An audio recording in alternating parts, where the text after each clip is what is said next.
Concola. I too am delighted to be able to speak today on this important piece of legislation.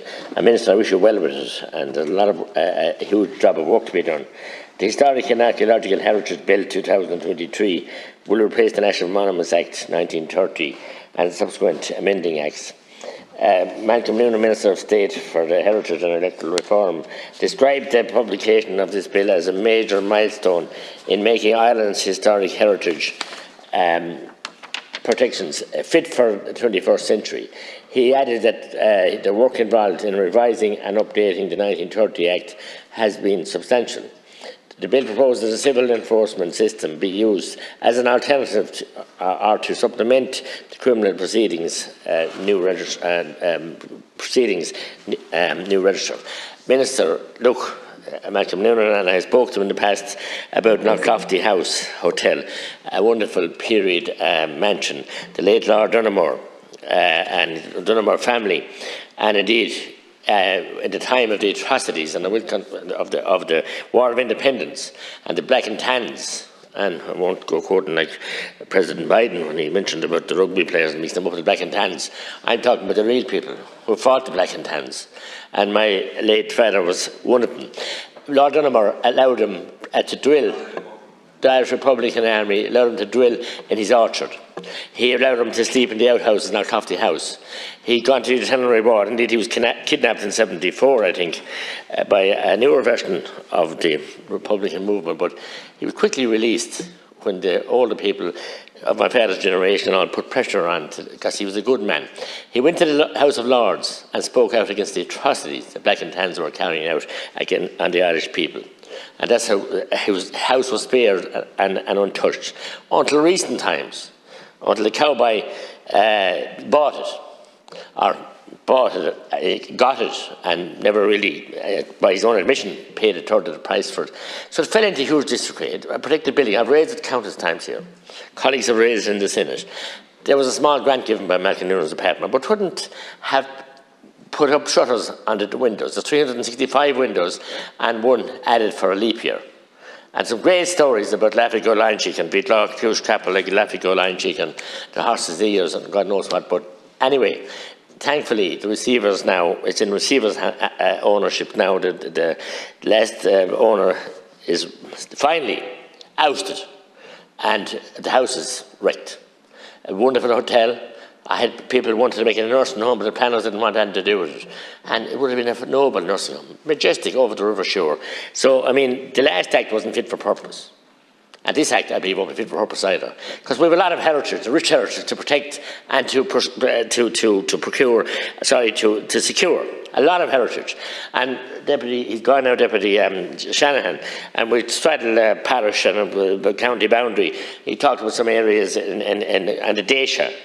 And there are a lot of many fine periods houses in the Dacia. And they were untouched in the War of Independence. Because the lads in the Dacia weren't too proud of their Irish flag, and they sat down and left the Lords alone. So they're still there. But in South Tipperary, every one of them were burnt out, nearly. And for good reason, to free our people of the oppressors that we had. And we had a great house in Newcastle, which my father was asked, Dr. Mercy and Dunico Doolin, Dr. Mercy and Dunico Doolin Freshman, asked a live programme one day, who burnt the house? It was burnt in 1921. I said, we burnt it. And Dunico couldn't follow it up with another answer. He said, you're the first man ever admitted to a crime, but it wasn't a crime. That was a noble work, a job of patriotism, that they had to get rid of the Captain Perry's and his people out of Perry South. But that has been demolished in recent years. It's a pity. It's more and truer on Roisin. So I move on, with your permission, to Count Cola, to the great Irish Republican Army Chief of Staff, General Liam Lynch, who was lapel badger wear here, who lay mortally wounded in the Civil War on the slopes of Croon Mountain, and on the 10th of April 1923. The Civil War was to end some days later. He was making his way to a meeting in Archaeological, having left Nair a few days before for a meeting, and it possibly would have ended there anyway, because there was fatigue, and there was outnumbered, and there was lots of things that happened. And we commemorate him every year, ever since. And the committee set about, at that time, there was a committee of 12 people. And Tom Carrigan was chairman, and the secretary was Hackett. first name eludes me, and the giant treasures were one Seamus McGrath, and indeed Morris O'Gorman. And it said about building a noble round tower. And County Cole, I want to issue an invitation to come and see it sometime. 60 foot tall it stands, and 4 Irish wolfhounds on the 4 plinths guarding it. And they had no money, but they had spirit. Many of the people that dug the foundations, that happened to be Clarker Works to it, and the architect, Mr. Doyle at the time, they did it with their sweat and tears and blood and hands, with ropes and pulleys and picks and shovels. No cranes, nothing. On the side of the mountain, about 12, 15 feet from where the actual spot where he died, where they levelled out a place to build it. And it's there now, and it's maintained and ever since, and looked after. And some groups, unfortunately, are trying to claim that they own this monument. The 12 people in that committee, and the local men of Newcastle, Arfin, Ballybeg and Grange that built it, and some from Port Lorga built it and maintained it. And in 1996, an all political group came together. 1995, actually, which I was a proud member of, we put on the Wolfhounds because they ran out of money. And we have letters, the Commemoration Committee. I want to salute the Commemoration Committee in Newcastle's Commemoration Committee for the way they celebrated the 100th centenary. And we had 26 members of Liam Lynch's family this year with us at the Mass, and with a whole weekend of events.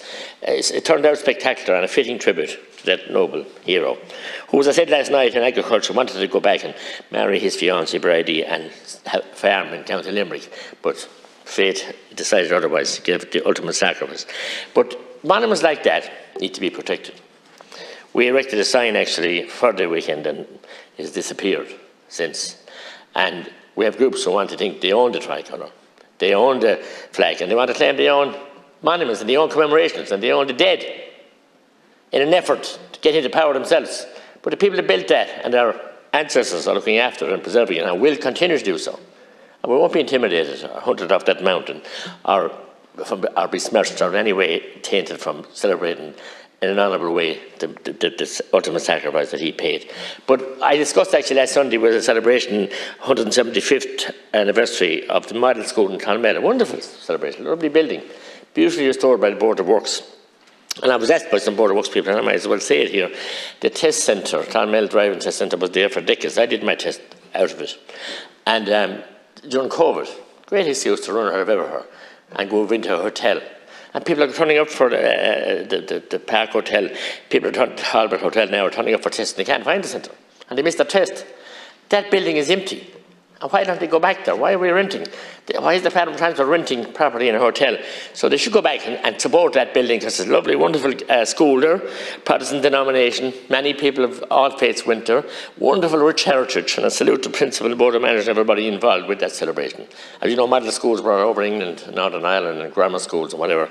Lovely, beautiful architecture as well. But to get back to the monument and to try and have maybe some degree and some latitude for like the Board of Works to take over ownership or whatever, not to have them walled in and locked. We have the main garden in Clonmel, and we have the wonderful Swiss cottage in Care, we have the Rockall Castle, Care Castle, Kilsheelan, Carrick-on-Suir, all Butler castles, right up into Thurles, and indeed, you know, Farney Castle, private ownership, being looked after, with Neenan Castle, the involvement there, all over Tipperary, a very rich heritage of how we replaced a regime by the British tyranny and looked after with Irish. So, but some cases, the main garden in Clonmel is wonderfully restored. People can't get access to it. People can't get in to have play music in front of it, to have a prayer meeting, to have many things they want to have there. Well, lovely covered and lovely redesign. Not the old design is there, but restored. So we don't want it to be, you know, kind of a place that's not open on this day and that day and only open so many days of the year, which the tourist office and Swiss cottage are. But some kind of a hybrid ownership of the local committee and a body like the Board of Works. I haven't the model, but I'd like it to be explored, and like latitude in this bill, that you could explore a situation like that that will be preserved. And I'm proud to say that many of my family are daughters, Triona was the meetings administrators, and indeed others that involved in the committee. But when they're gone, these memories must be kept alive. So, you know, we can't bring it with us. As noble, as I said, one of the finest monuments, the finest, I say, monument in the country. 60-foot around tower. The wolfhounds then they ran out of money. I had letters from America where they got 2 shillings, a shilling, a threepenny bit. Appeals went to America, both treasurers carried New York papers, and money came home from America to build this monument. A small donation like that. And from some good Limerick men too, Con Scanlon, he was the creamery manager of Newcastle, a Limerick man. You might know his clown, I don't know. And all over the country. People hadn't anything. To put that monument there. So we put on the wolfhounds then, we made an appeal again, and we raised 10,000. Unshin McEwan was the architect that time, and Pauline O'Connell was a wonderful sculptor. I collected the wolfhounds in her premises here in Dublin. Bronze wolfhounds, put them on in 96, and it's finished. They put on wolfhounds at the time of the official opening in 35 before it, but they were only made of sand and limestone, and they got weather beaten, so they take them out because they hadn't the money. So we got the money, whatever, 60 years later, and finished it, thank God. But it must be protected, and many other ways. And the house then, Liam Nace was taken down the mountain by the Free State soldiers, want to compliment him as well, who made a stretcher out of their rifles and trench coats and carried him down the mountain in awful pain. And they met a farmer then with a Jennet and Ray Horn, which is a turf barrow with solid wheels on it. It was an uncomfortable ride, but they brought him to Newcastle, lay in the pub in Newcastle, and I want to compliment Rosaline and David Condon, Rosaline Nugent and David Condon, for preserving the couch that he lay on. 100 years, as she said in Nationwide during the programme recently, it's 100 years old, obviously, it's the day. 3 weeks ago, or a month ago, his anniversary, 100th anniversary. But it was there probably 50 years before that. And she's preserved that as a kind of a small miniature museum, and people from all over the world come to see it. And we put a plaque on the wall of the public house this year as well as part of the commemoration. And I thought he'd be here today, talk to Eamon O'Quiff to thank him for travelling and give him an excellent oration on the day. And the many other thousands of people that came to the organised walks. And then we had a bus tour of the last, and the dying days of film has been made by John Foley. Fabulous film, recounting the last movements in County Waterford and in County Tipperary, and the dying days of Liam Lynch. A book written by Gerard Shanahan, which is selling, flying off the shelves. Wonderful account. There's only 3 books ever written, and only one in the last 20 years. So a man that hasn't got his rightful place in history as far as I'm concerned. But we want to enhance and nurture that history. It's amazingly interesting. We did a commemorative calendar and a memorabilia book. They've gone all over the world, online, all over the world, and huge interest. And talking about reprints, the badges flew off the shelves. You just have to get a more print made. So there's huge interest, and there's a reawakening of interest in young people. When I was going to school, I'm sure the same as you, Minister O'Donnell, there was no talk of the recent history out there. We weren't taught it. We had history up till maybe the famine, and little after that, it was hidden out. And I'm glad to get a phone call today from I get a phone call today of the celebrations coming up by the Teachers Department, I think, in the Garden of Remembrance, where they want to celebrate or commemorate, it's the wrong word, all people who lost their families, who lost their lives in the tragic civil war. So that's very important that we do that as well, and we come together. 25th anniversary of the Good Friday Agreement, so important. History evolves and moves on, but in ways it never changes. A lot of unfinished business, but in this area here, I hope that it'll be loose enough and embracing enough that it will be able to embrace many communities that have different monuments, and places like, Bale and Blanc, and many places all over the country that have their own memorials, and do a lot of work to maintain them and have pride in them or whatever. And as I said, they don't need to be taken over and hijacked by any outfits. We cherish the history and the good history, and we appreciate it, and we nurture it, and we salute it, and we should all be able to do together the shared island. What hope have we getting the peace process or getting a 32 County Island?